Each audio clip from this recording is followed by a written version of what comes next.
सुबह का fresh mountain vibe और हम पहुंच गए हैं मनाली में। और इस ट्रिप का सबसे स्पेशल पार्ट, मेरा ट्रैवल बडी कोको। सुबह का टाइम है और हम पहुंच गए हैं ब्यूटीफुल मनाली में। और इस ट्रिप का सबसे स्पेशल पार्ट, मेरा ट्रैवल पार्टनर कोको। आज का प्लान सिंपल है: एक्सप्लोर, एंजॉय और थोड़ा सा चिल इन द माउंटेन्स। सबसे पहले हम आए हैं हदिम्बा टेम्पल। पूरा वाइब ही अलग है यहाँ। टॉल देवदार ट्रीज, ठंडी हवा और एक पीसफुल एनर्जी। कोको भी फुल एक्साइटेड है न्यू जगह एक्सप्लोर करने के लिए। ये टेम्पल का आर्किटेक्चर भी काफी यूनिक है। पूरा वुडन स्ट्रक्चर एकदम एंशिएंट फील देता है।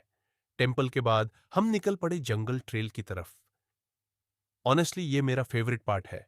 शांत सा फॉरेस्ट, बर्ड्स की आवाज और बस nature all around.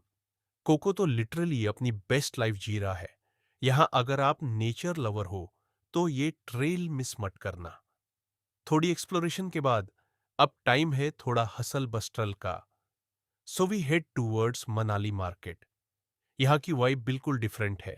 Cafes, street shopping, woollen clothes और लोकल फूड का स्मेल कोको भी फुल अटेंशन ले रहा है लोगों से। सब उसे प्यार कर रहे हैं। और फाइनली हम आए हैं हॉट वाटर बाथ टेम्पल। ये जगह काफी फेमस है अपने नेचुरल हॉट स्प्रिंग्स के लिए। इतना ठंडा वेदर और ये गर्म पानी परफेक्ट कॉम्बो है रिलैक्स करने के लिए। यहां ना के पूरा दिन का थका एकदम गायब हो जाता है। ओवरऑल आज का दिन सिंपल था बट मेमोरेबल। नेचर, पीस और कोको के साथ क्वालिटी टाइम, और क्या चाहिए। अगर आप भी मनाली आ रहे हो तो ये स्पॉट्स डेफिनेटली ट्राई करना और अपने फरी फ्रेंड को भी जरूर लेके आना। See you in the next vlog. Till then, keep exploring.